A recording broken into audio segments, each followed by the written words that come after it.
Handyman Does History.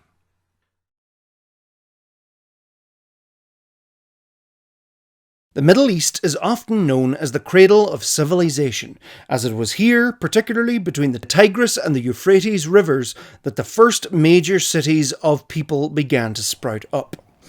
As different peoples moved around, different cultures and beliefs developed. One group of people who began to settle in the region between the River Jordan and the Mediterranean Sea, known as Canaan, were the Israelite people. Another group were the Pelasset, or Philistines, who lived in Philistia. The 12 Israelite tribes called this place Israel, and later united to form the Kingdom of Israel. And they had many kings, including King David, with the city of Jerusalem as their capital.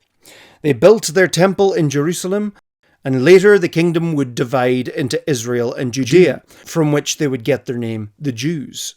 The Jewish kingdoms suffered several invasions from their neighbours, including the Assyrians and the Babylonians, who burnt Jerusalem and captured many Jews, bringing them back to Babylon.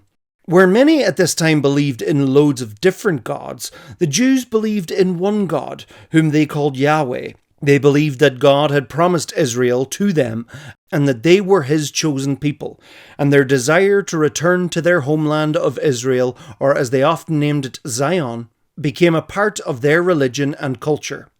When the Persians conquered Babylon, they freed the Jews and allowed them to return to Jerusalem and rebuild their temple. The Greeks would invade, and some Jewish communities began sprouting up across the eastern Mediterranean. The Greeks would later ban Jewish practices, leading to the Jewish Maccabean revolt, which is remembered by Hanukkah, and cemented a cultural identity of Judaism amongst the followers of Yahweh.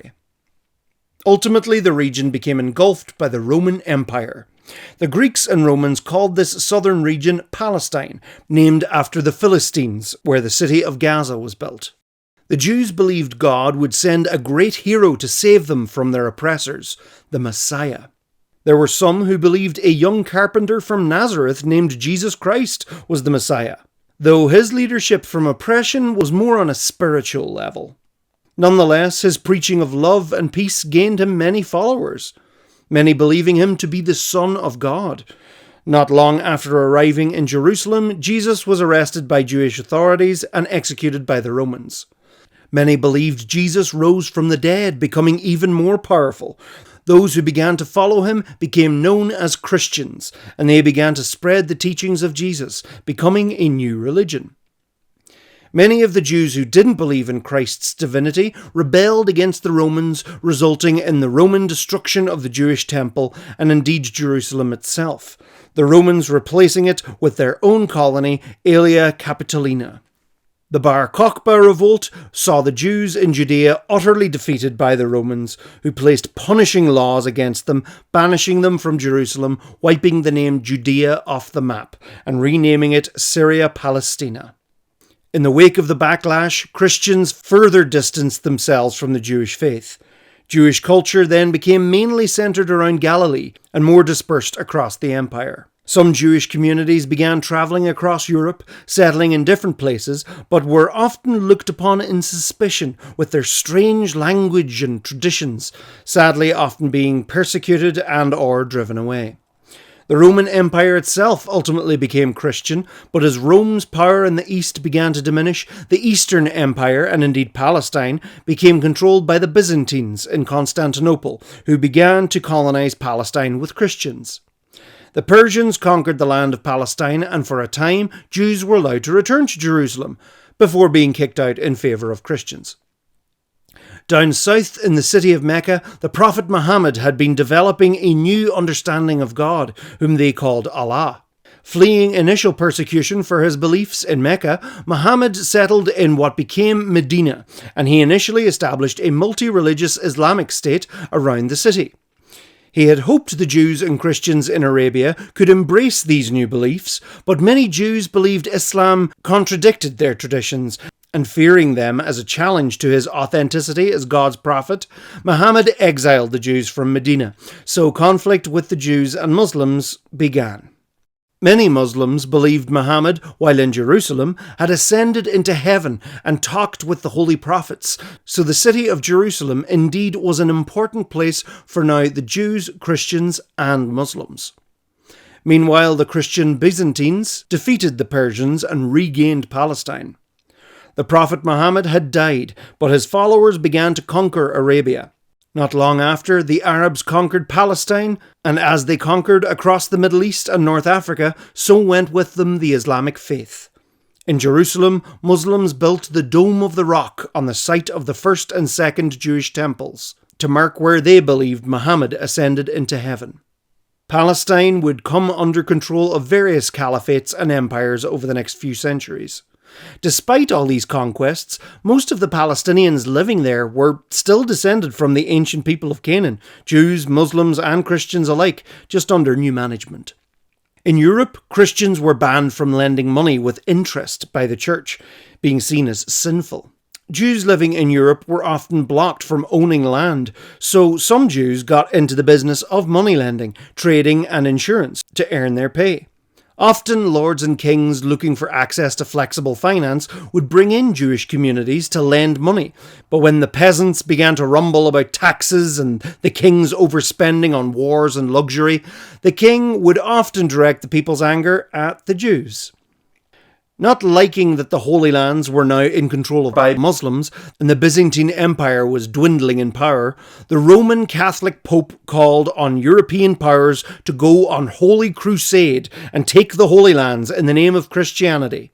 They were initially successful at capturing Jerusalem and establishing several Crusader states, but were ultimately pushed back and Muslims recaptured Jerusalem. The Muslim leader Salah ad-Din agreed that unarmed Christians could still be allowed into Jerusalem and indeed invited Jews to return to the city. The Crusades created a strong sense of Christian pride and identity across Europe, which added to people's anti-Semitism, often blaming Jewish communities for killing Jesus. Jews were often accused of stealing children, performing satanic blood rituals on them, and so many violent massacres against Jews ensued. In both the Christian and Muslim world, Jews were often forced to wear yellow badges so they couldn't blend in, or in Germany, pointy hats as well. Poland was one of the only places in Europe at that time to grant Jews freedom to worship, trade, and travel. Meanwhile, in Palestine, after back and forth being under Christian or Muslim control, Jerusalem and indeed all of Palestine came back under the control of the Turkic and Egyptian slave armies of the Mamluk Sultanate, ending the Crusades. The Catholic Church had set up the Inquisition to convert Jews and Muslims in Europe through torture and keep Europe Christian. The Jews were ultimately expelled from England, then France, and continuing violence towards these people continued across Germany. They were even blamed for the Black Death as it spread across Europe. Jewish communities indeed weren't hit as badly, given that they often lived in their own isolated ghettos. As the Renaissance came to Europe, many Christian businessmen found loopholes in the Church's laws against money lending, often cutting out the Jewish middleman. The Spanish Inquisition had forced many Jews to convert, but many people continued to distrust them, suspecting they were secretly practicing their old traditions, which some of them were. Throughout the 14th, 15th and 16th centuries, Jewish people were expelled from Crimea, Hungary, France again, Austria, Spain and Sicily, Cilicia, Lithuania, Portugal, so many kingdoms amidst countless anti-Semitic massacres across Europe, with many, many Jews ending up in Poland. The Christian Byzantine Empire finally fell to the Turkish Ottoman Empire as they captured Constantinople and more referred to it as Istanbul. The Ottomans would then begin to capture more territory south, including Palestine. As Jewish persecution and book burning continued in Europe, some Jews decided to make a new life in the New World, with the first Jews settling in New Amsterdam, later New York, in 1655. At the same time, many Eastern European Jews were killed as Russia and Sweden invaded Poland. As Europe came into the scientific and philosophical Enlightenment, many Jewish intellectuals had their own enlightenment, leading to the rise of a secular Jewish culture amongst many and a push towards Jewish emancipation in Europe. At the same time, many Eastern European Jews developed the spiritual community-based Hasidic tradition, and anti-Semitism would continue. When France fell into the chaos of the French Revolution, many Jews were executed during the Reign of Terror. As French forces led by Napoleon Bonaparte were in the Middle East, Napoleon offered Palestine as a homeland for the Jews, hoping to gain a French foothold in the Middle East. But this didn't really materialise. Yet. Once he became French emperor and conquered half of Europe, Napoleon granted Jews certain freedoms and recognitions, but anti-Semitism remained strong in Europe. Jewish emancipation was achieved in many places across Europe throughout the 19th century, but the political backlash saw violence and pogroms against Jews in places like Germany and Russia. Many Jewish people left, some gravitating towards their long-lost ancestral home of Israel, with a small Jewish neighbourhood being established in Jerusalem once again in 1860. More Jewish settlements began to develop in Palestine towards the end of the 19th century, including Rishon LeZion. As the Suez Canal opened, many Yemeni Jews moved to Palestine also. Despite the centuries of invasions and changes of empires and powers, the majority of the people in Palestine in the 19th century, Muslims, Jews and Christians, were descended from the original Bronze Age settlers of that area. 19th century Europe was a continent of nationalistic global empires, with the British, French, Belgians, etc. planting flags across the world, claiming territories, colonising and violently conquering. The United States of America spent the century expanding across North America, confiscating land from indigenous people, and when those people fought back, US forces would wipe them out, reducing indigenous territory to sparse pockets dotted across the map. Another project they participated in was setting up Liberia, a West African colony designed for America to send formerly enslaved black people back to Africa, despite most of them having been in the Americas for generations. Because of this, the new Americo-Liberians didn't really gel with the indigenous population and saw themselves as culturally superior to the natives, and they gentrified the land, enslaved locals, and built a mini America in West Africa. Foreshadowing. In this era of colonialism, many European Jews believed this could be done in Palestine for the Jews. Viennese writer Nathan Birnbaum coined the term Zionism as the idea of a Jewish nation-state, Zion being a longing name for Jerusalem and even Israel itself. Theodor Herzl published Der Judenstaat, calling for the restoration of a Jewish state. The first Zionist organization was founded in Switzerland in 1897. Other places outside of Palestine were considered, such as Argentina or Uganda, for a Jewish state, but Palestine was ultimately chosen.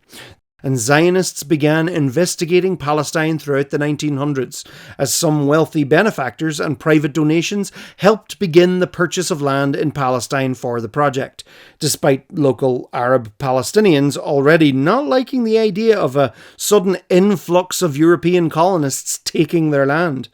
And indeed, not all Jews were convinced that Zionism was the right way to go. More Jews flocked to Palestine, many setting up little agricultural communities known as a kibbutz. One suburb of Jaffa would grow to become Tel Aviv. Zionist militias were set up to keep local Palestinians away, who were threatened by the ever-growing number of these foreign communities springing up. Zionists began to revive the ancient Hebrew language as their everyday spoken language, a language which had been dead in everyday use for 2,000 years, but kept alive in Jewish liturgy. When World War I broke out, it saw these major European empires fight against each other. Possibly over 1 million Jewish soldiers fought in this war, and of course their loyalties were questioned all along the way. The British convinced the Arabs to revolt against the secular Ottoman Empire.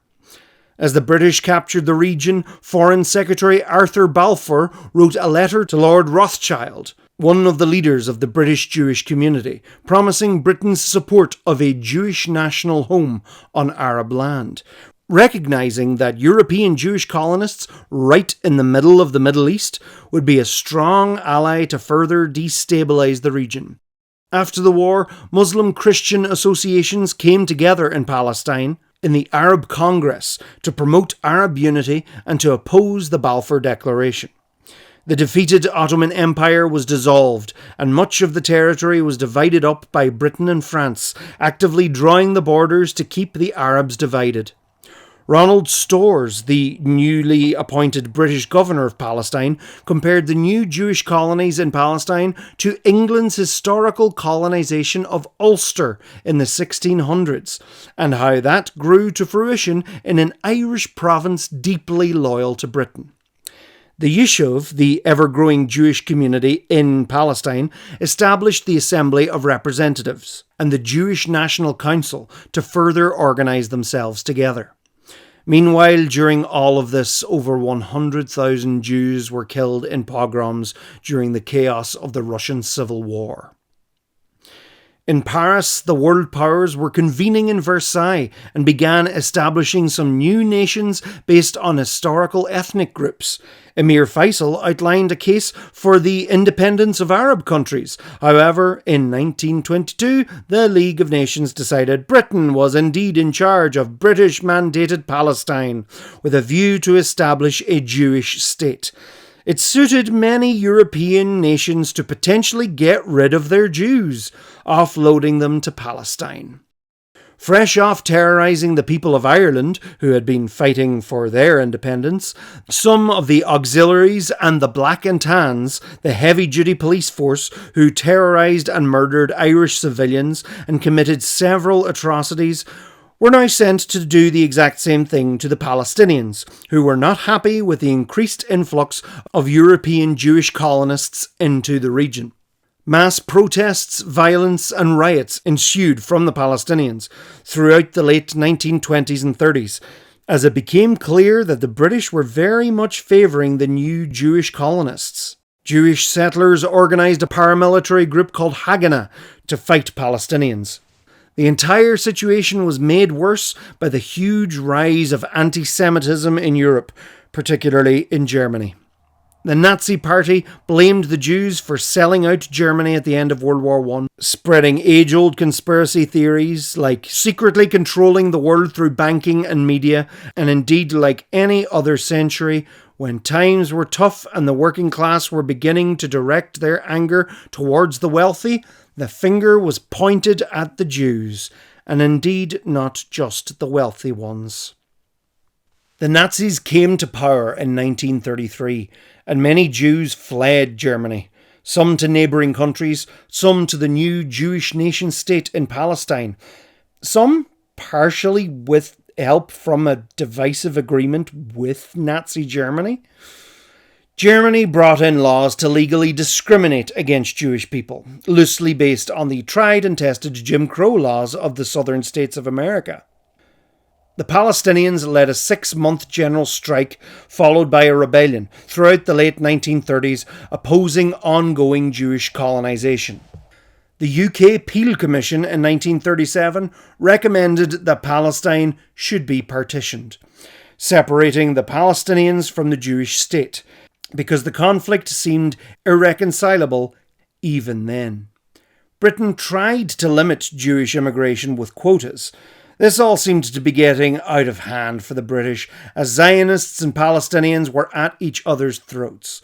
All the while, the looming threat of Nazi Germany was growing, as Jews in Germany were attacked and Jewish businesses and synagogues destroyed en masse in the Kristallnacht, the Night of Broken Glass. As World War II broke out and Nazi Germany took control of most of mainland Europe, they began gathering Jews from all across the territory, particularly from Eastern Europe, stealing their belongings, putting the Jews in ghettos, and ultimately sending them to concentration camps, work camps, and death camps in what became known as the Holocaust. During the war, Zionists in America met in New York, calling for unlimited Jewish immigration to a new Jewish commonwealth in Palestine. Some who believed in a Jewish Arab state were pushed aside.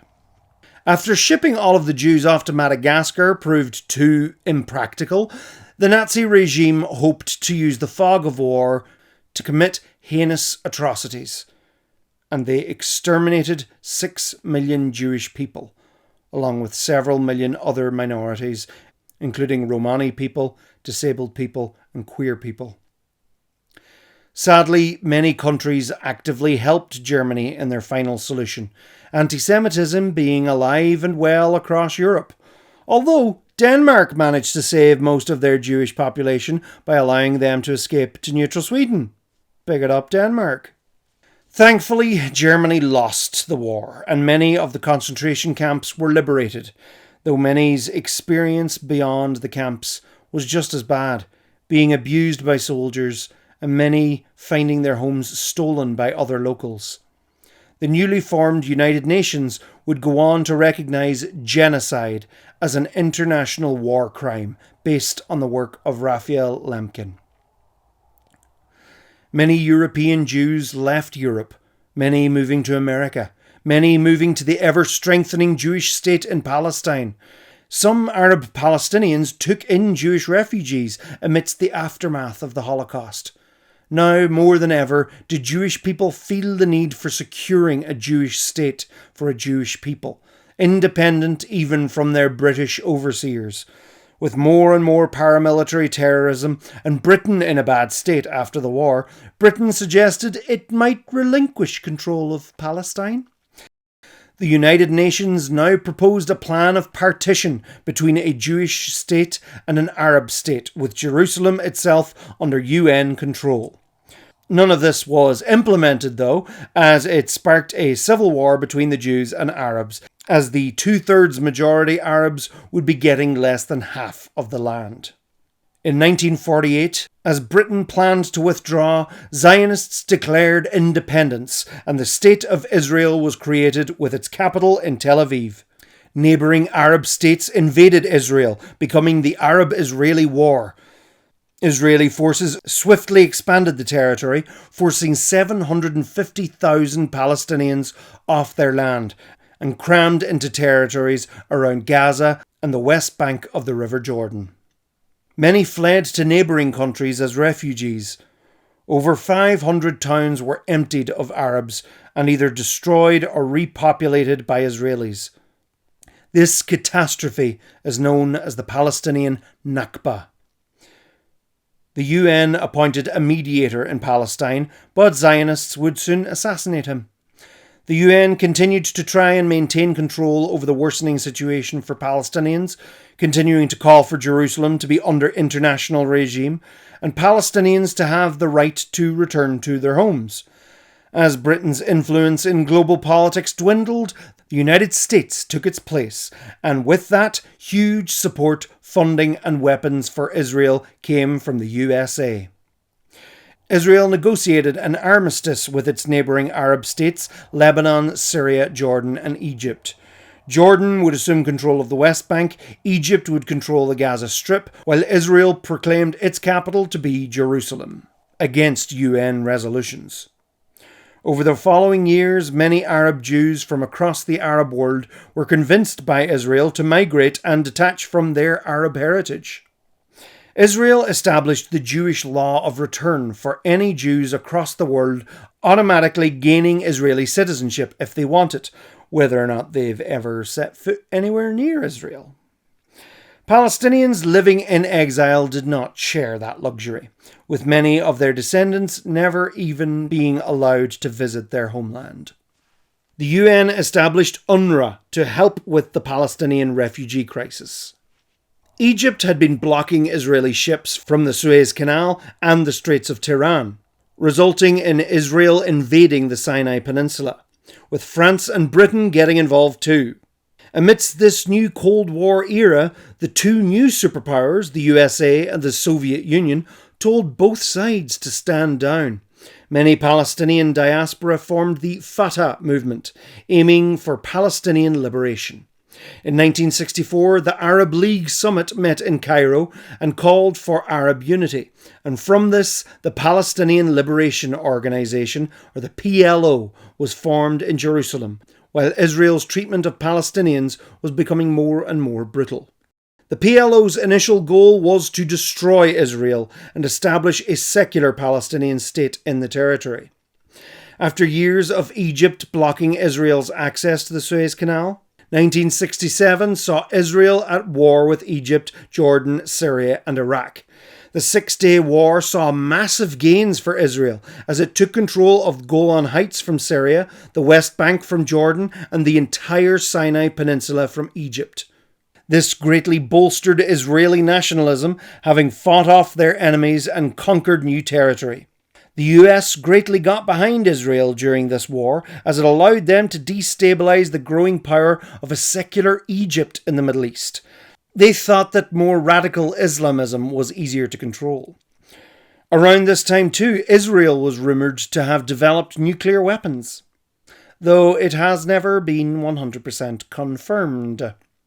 The UN called for Israel to withdraw from these newly occupied territories and stop terrorising Palestinians and other Arabs in those regions. And Israel were like, nah. The PLO, now stationed in Jordan, butted heads with the Jordan authorities, resulting in the internal civil war known as Black September. The PLO were driven up to Lebanon, and from this a terrorist group called Black September would emerge, and they assassinated many enemies. Most infamously, 11 Israeli athletes during the Munich Olympics. In 1973, Egypt and Syria led a surprise attack on Israel during the Jewish holy day of Yom Kippur. The war was yet another proxy war of the Cold War, with the United States and Soviet Union backing the combatants. Israel fought back, almost reaching Cairo, when the US and Soviets pulled the plug and demanded a ceasefire. In 1974, the PLO gained much international recognition as the sole legitimate representation of the Palestinian people, indeed becoming an observer in the UN. The right of Palestinians to independence and to human rights was recognised, and Israel proceeded to confiscate more land and clearing more Arab cities within Israel. Huge mass protests against this ensued, which is commemorated in Palestinian Land Day. In 1979, Israel and Egypt signed the Camp David Accords, looking to create peace. The old city area of Jerusalem was put under UNESCO care. With the emergence of more radical Islamic nationalism, the extremist group Palestinian Islamic Jihad emerged, using terrorism to try establish an Islamic state of Palestine. Amidst the ongoing civil war in Lebanon, Israel invaded in 1982 to try and wipe out the PLO and backed Lebanese Christian extremists to massacre Palestinian refugees. The PLO fled to Tunisia. Due to the Camp David Accords, Israel would later return the Sinai Peninsula to Egypt. In 1987, as Israel's occupation of Gaza and the West Bank neared 20 years, many young Palestinians who had only known Israeli occupation their whole life rose up in protest and frustration in what is known as the First Intifada, a predominantly non-violent uprising.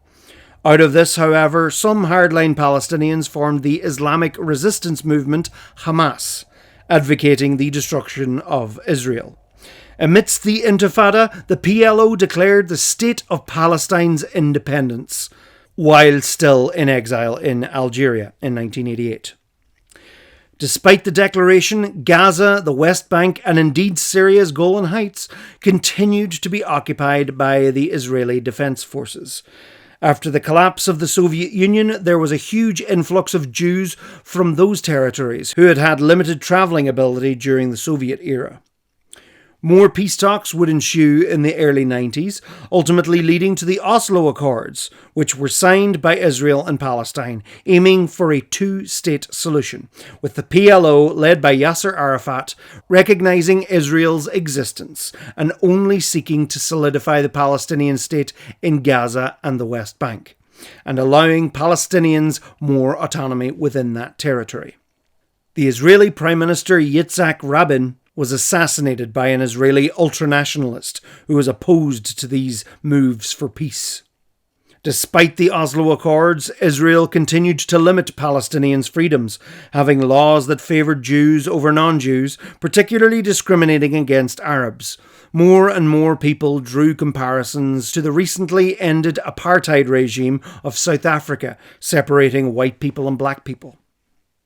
Israel and Palestine then agreed that most Israeli forces be withdrawn from Hebron in the West Bank in more moves towards peace. But not a lot was actually done.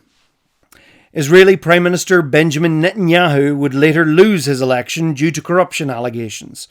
More and more Palestinian territory would come under control of Palestinian authorities. At the turn of the 21st century, Israel and Palestine came together again at the Camp David II summit, but with no agreements, as Arafat wanted a Palestinian right of return for the millions of Palestinians in exile across the world. Israel had been claiming East Jerusalem and indeed the Temple Mount since 1980, and when soon-to-be Israeli Prime Minister Ariel Sharon visited Al-Aqsa and the Temple Mount in September, it triggered the second Palestinian Intifada, with a massive wave of protests and many terrorist attacks against Israeli occupation. In response to this, Israel reoccupied Palestinian cities in the West Bank. While the UN came up with more and more resolutions, Israeli settlers would continue to move into the West Bank, intimidating Palestinians off their own land, destroying infrastructure, killing olive trees, and brutally reacting to any resistance. Palestinian militant groups such as Islamic Jihad and Hamas launched thousands of rockets into Israel over the years, terrorizing the people. The UN, US, EU and Russia formed the Quartet to try and resolve the issues and create a roadmap for peace, but the settlers kept settling.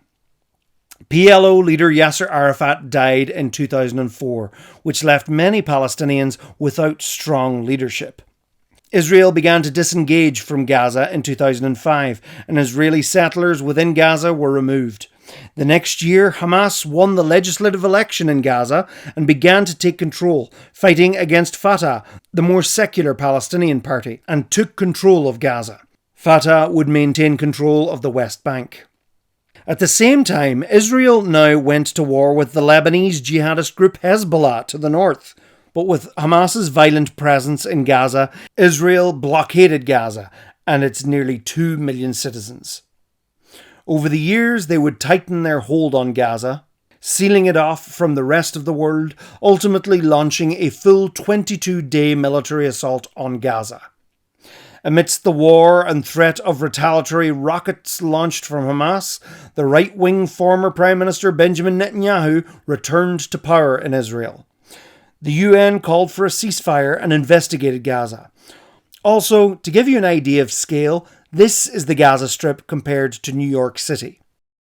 Hamas were a very convenient threat to the right-wing Israeli government, seeming less reasonable and much more easy to vilify and justify the Israeli chokehold over Palestinians in the open-air prison of Gaza, keeping Gazans and Palestinians in the West Bank divided.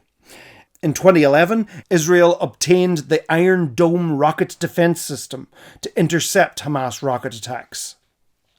Israel would attack Gaza again in 2012 due to the rockets. Later that month, Palestine was granted non-member observer state status in UN. And in 2014, Israel launched the biggest assault on Gaza since 1967 in Operation Protective Edge, fighting for a month and a half before coming to a ceasefire. Netanyahu continued to win elections.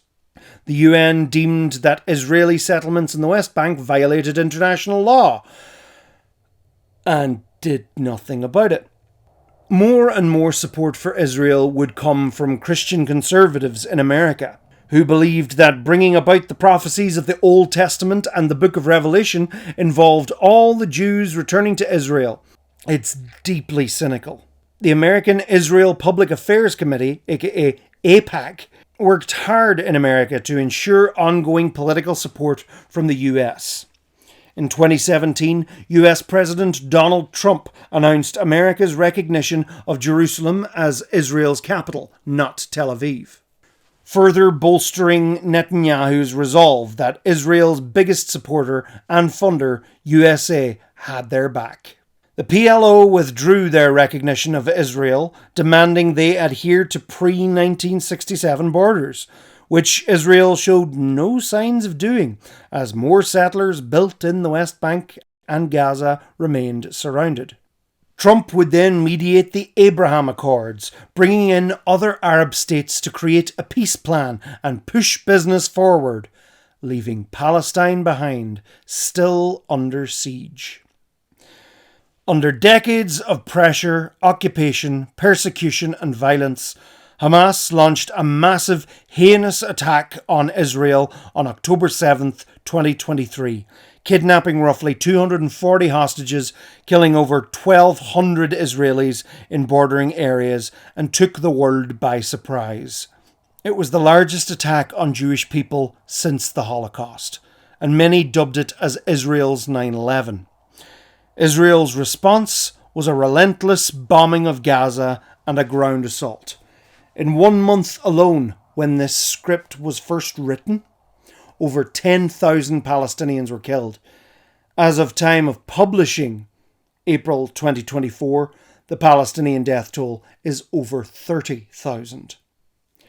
Many Israelis claimed that the people of Gaza deserved it, having voted for Hamas all those years ago.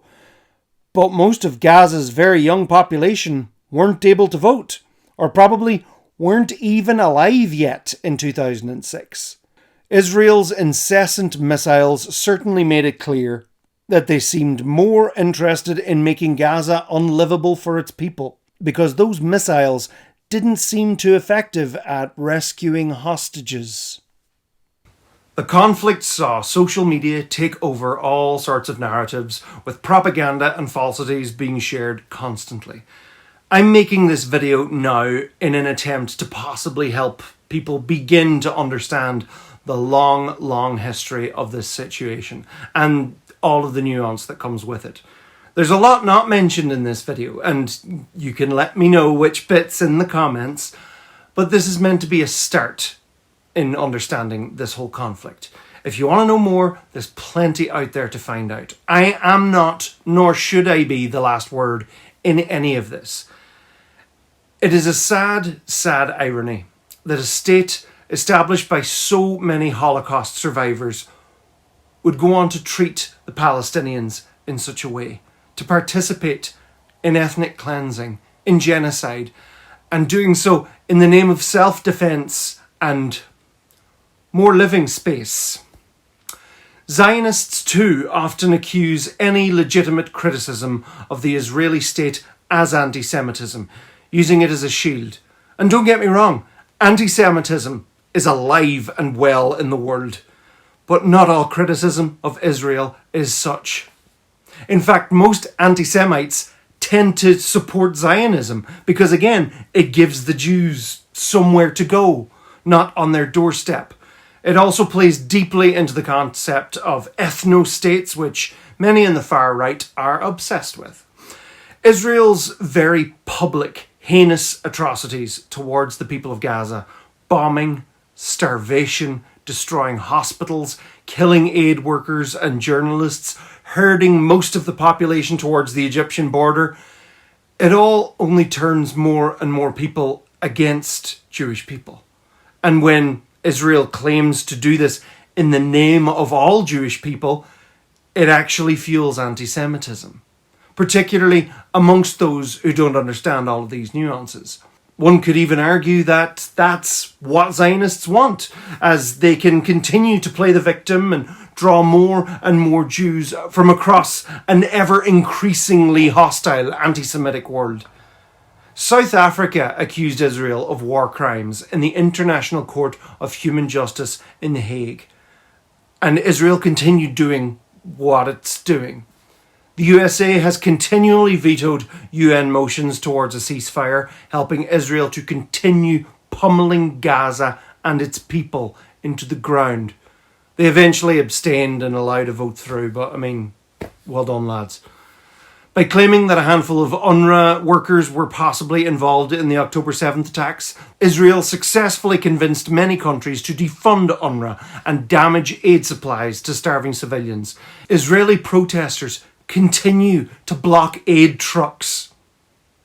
Like, the people of Gaza are starving. Many Jewish people don't support Israel's actions. Some Israelis don't support their own government's actions. However, the Israeli government has spent a long time radicalizing their population, particularly younger generations in Israel. If you are one of those younger generations watching this, please just watch it with an open mind. Plenty of people are waiting for the dust to settle so they can build their luxury apartments and resorts on that prime shorefront real estate of Gaza, or whatever it's going to be renamed to try and erase that story too. And if we're going to get really technical on it here, Gaza wasn't even part of the original Kingdom of Israel. Not that matters. The current situation, with most of the Western world's leaders blindly backing Israel, is a backing of continued colonialism. Many Israeli Jewish people play the indigenous card, claiming that they are the people who have been living or should have been living there all along. But the vast majority of them have much stronger, more recent roots in Europe and America. They've won and hosted the Eurovision several times over the decades. Going back to the roots of Zionism in the 1890s, it was a project of European Jewish people to establish a Jewish colony in the Holy Lands, backed by Western powers, because it was a European colony in the Middle East, albeit of the Jewish variety. There are indeed Jewish Israelis who have come from North Africa, the Middle East, and other places, but even they have been historically discriminated against by European Jews in Israel, carrying all the traits of a white supremacist colonialism. Countries such as the USA, Canada, Australia, and New Zealand are indeed products of this very similar settler colonialism, although their violent conquests and subjugations were mostly not live-streamed. Most powers in Europe seem hesitant to denounce Israel's actions, partially out of a long sense of guilt for the centuries of European anti-Semitism, which has resulted in the atrocities of today. The people of Gaza, and indeed Palestine, are paying for Europe's guilty conscience. And with all of this being said, don't let this feed into another wave of anti-Semitism either. We continue to fall for the same tricks and lies time and time again. Dehumanization, tribalism, us and them. We're all just people trying to live our lives. Why does it have to be us and them when we are so much stronger together? And I know that sounds cheesy, but it's true. And who doesn't love cheese? Having seen the effects of violence and divisions caused by colonialism in my own country, and seeing the peace process in Northern Ireland, peace and reconciliation between Catholics and Protestants working together, a brighter future is possible, but it requires ongoing work. And all that being said, what is happening in Gaza right now is beyond any scale of what happened during the Troubles. Over several decades, the Troubles in Northern Ireland claimed the lives of about 3,500 people. And that number was hit about 2 weeks into this current phase of the massacre in Gaza. I don't know the solution to this. 2-state solution, 1-state solution, whatever. The killing needs to stop. The genocide needs to stop. Ceasefire now. Free all the hostages. And free Palestine.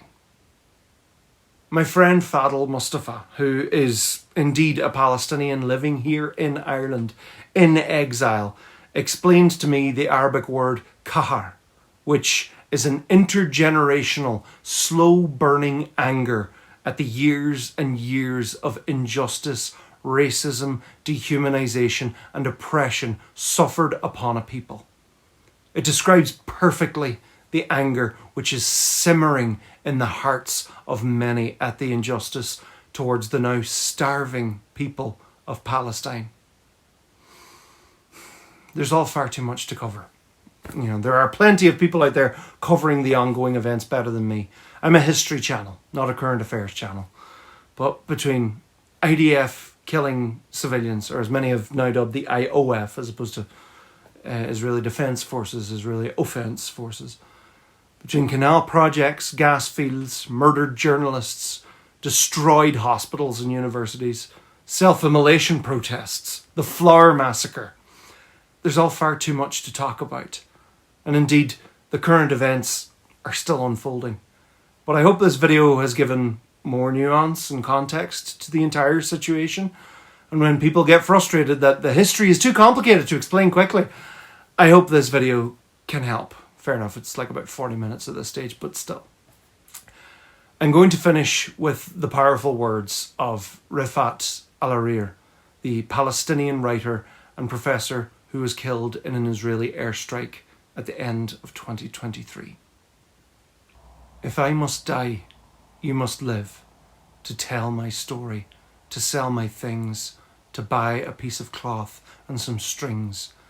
Make it white with a long tail, so that a child somewhere in Gaza, while looking heaven in the eye, awaiting his dad who left in a blaze, and bid no one farewell, not even to his flesh, not even to himself, sees the kite, my kite you made, flying up above, and thinks for a moment an angel is there, bringing back love. If I must die, let it bring hope. Let it be a tale.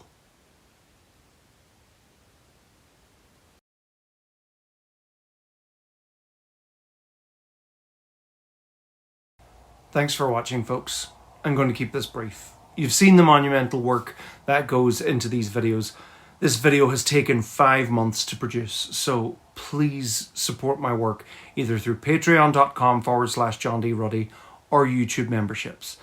It is vital for the survival of this channel. And indeed, like, share and subscribe and click the bell icon for more history videos. If you're new to this channel, I have plenty of history videos for you to catch up on. And I'm a lot more lighthearted than this, but this is just so much. You can go check them out. If you would like to donate to Palestine, I have links to UNRWA down below. There are people, children, starving to death in Gaza right now. So please support UNRWA.